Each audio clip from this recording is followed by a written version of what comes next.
Kita lanjut ke materi selanjutnya, yaitu konversi luas. Kalau konversi luas itu artinya meter per segi atau meter pangkat 2. Nah, di sini ada tangga konversi luas yang dimulai dari kilometer persegi sampai milimeter persegi.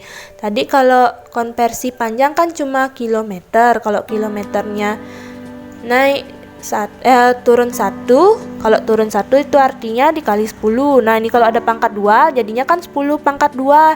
10 pangkat 2 artinya berapa? 10 pangkat 2 itu artinya sebesar 100. Jadinya setiap konversi luas ini turun 1 kali, maka dia dikali 100. Sedangkan kalau konversi luas jika dia naik 1 kali, itu artinya dibagi 100. Nah, selain pada konversi luas, ada yang namanya konversi volume.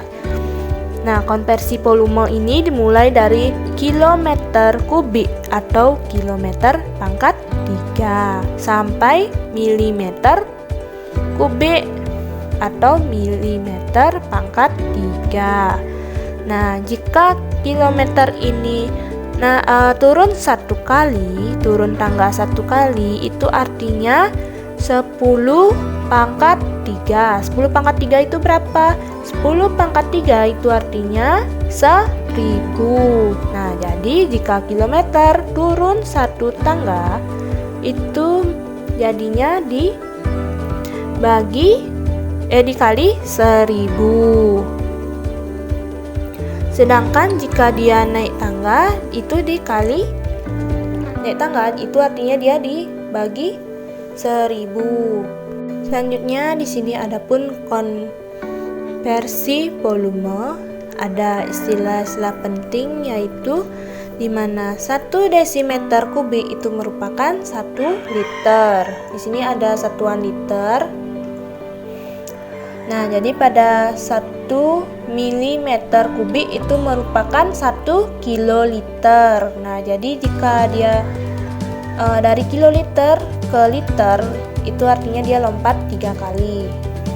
1, 2, 3, itu artinya dikali 10 jadinya desimeter kubik. Itulah kenapa jika 1 desimeter kubik itu merupakan 1 liter. Lalu yang kedua, 1 meter kubik itu merupakan 1 kiloliter. Sedangkan 1 cm kubik itu artinya 1 cc atau 1 mililiter. Seperti itu. Selanjutnya kita lanjut pada tangga konversi massa atau berat. Nah, kalau konversi massa lambangnya apa? Lambang satuannya G atau GR. GR itu apa? GR itu adalah satuan gram. Di sini ada 7 tangga yang dimulai dari kilogram sampai miligram. Nah, jadi hektogram itu artinya ons ya. Misalnya nih contohnya 7 kilogram berapa ons. Nah, cara mencari 7 kg berapa ons? Ingat ya, kalau ons itu sama dengan hektogram. Jadinya kalau dia turun tangga 1 kali, itu artinya dikali 10. Jadinya 7 kali 10 ons sama dengan 70 ons.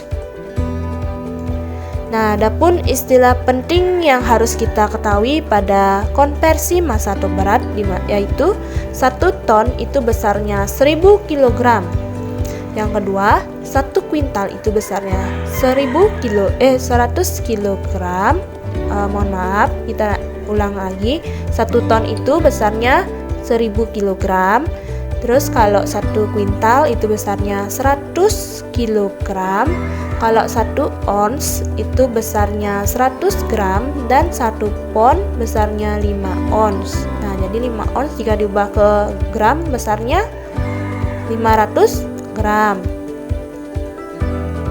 Kita lanjut ke pengukuran langsung dan tidak langsung, di mana pengukuran langsung itu merupakan pengukuran menggunakan alat ukur sehingga bisa diperoleh hasil pengukuran secara langsung. Bisa kita lihat di sini seorang bapak sedang mengukur lingkar sebuah pohon dengan menggunakan voltmeter. Nah, selanjutnya yang kedua, pengukuran tidak langsung. Pengukuran tidak langsung ini contohnya mengukur lingkar pohon dengan menggunakan seutas tali, lalu dari panjang tali itu diukur menggunakan penggaris sehingga diperoleh pengukuran secara tidak langsung. Kita lanjut ke kesalahan dalam pengukuran. Nah, jadi kesalahan dalam pengukuran dibedakan menjadi dua, yaitu kesalahan sistematik dan kesalahan acak. Nah, kesalahan sistematik dibedakan menjadi tiga, yaitu kesalahan pada alat ukur yang digunakan. Misalnya saat melakukan kalibrasi pada alat ukur terjadi kesalahan. Nah, yang kedua, kesalahan manusia atau human error, seperti kesalahan paralaks. Apa itu kesalahan paralaks? Kesalahan paralaks itu merupakan yaitu pembacaan skala analog pada sudut yang salah. Ini misalnya nih, saat membaca sebuah pegas dengan menggunakan penggaris nih, dari sudut manakah yang benar? Yang atas, yang tengah, apa yang bawah? Nah, ketika kita mengukur suatu beban dengan menggunakan pegas atau pir, kita harus sejajar atau harus lurus pandangannya supaya hasil ukuran yang didapatkan itu sesuai dengan apa yang didapat. Selanjutnya, yang ketiga, kondisi lingkungan saat bekerja. Misalnya nih, saat mengkalibrasi suhu ruangan itu kan selalu berbeda-beda. Jadi kondisi lingkungan saat bekerja itu pun sangat berpengaruh dalam pengukuran. Nah, selanjutnya kesalahan dalam pengukuran yang kedua yaitu kesalahan acak. Contoh kesalahan acak misalnya terjadinya fluktuasi atau naik turunnya tegangan listrik dan adanya suara noise pada elektronik atau gelombang bunyi yang suaranya sangat berdengung yang bersifat acak sehingga sukar untuk dikendalikan.